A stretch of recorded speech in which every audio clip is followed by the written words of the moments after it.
Raphael Patrick, the miracle baby of Mariana Coleman and her husband Nathaniel Coleman, who passed away on the third day of their marriage, was baptized into the Catholic Church. Father Joe, who married Nate and Mary in a solemn ceremony on 28 October 2023 and presided over Nate's funeral 3 weeks later, used the holy water blessed by 15 priests during the funeral to anoint Raphael and welcome him into the fold of the church. Raphael's story begins in Steubenville. Nathaniel from East Coast and Mariana from the West Coast came to the small town of Steubenville, Ohio to study at the Franciscan University. They connected over their shared dream to serve the Lord. After an intentional and beautiful courtship of 2 years, during which they prayed together in the mornings and attended Holy Mass in the evenings, Nate married Mary in the fall of 2023.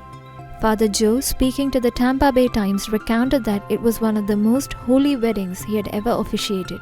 The newlyweds, so excited to begin the next chapter of their lives, flew to St. Lucia for their honeymoon.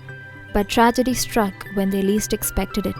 On the first day of their honeymoon, Nate, who was water skiing under the clear skies of Caribbean, drowned in an accident. None who knew Nate could make sense of it, least of all Mary.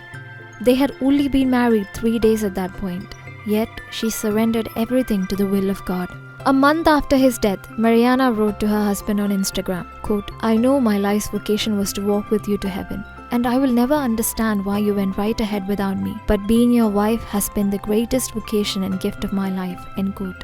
For a month, she did not leave her husband's house. She didn't eat or sleep. Such was her grief. However, on the morning of Thanksgiving, Mary woke early. She had missed a monthly menstrual cycle. Mary and Nate had fixed their wedding date to coincide with her non-fertile window. Yet, to drive out all suspicion, she took the test. The result said she was pregnant. She recalled the fateful day in October when she cried out to the Lord to bring her husband back. She and her mother-in-law Heather had spent a precious 15 minutes beside Nate's still body in the presence of police, praying the Lord to raise him from the dead. Lazarus prayer, they called it. Nate's grandfather had then said something almost to himself.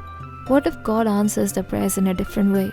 A few months later, Mary took to Instagram and wrote, quote, "He answered our prayers and prayers of those around the world, just in a different way than we had expected, but still the gift of life.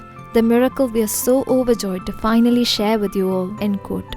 Mary gave birth to a healthy baby boy on July 18th. She named him Raphael after Nate's favorite archangel. With his dad's ears and his mom's dark eyes, Raphael Patrick stands as a living testament to their love, a blessing, a miracle, and a gift.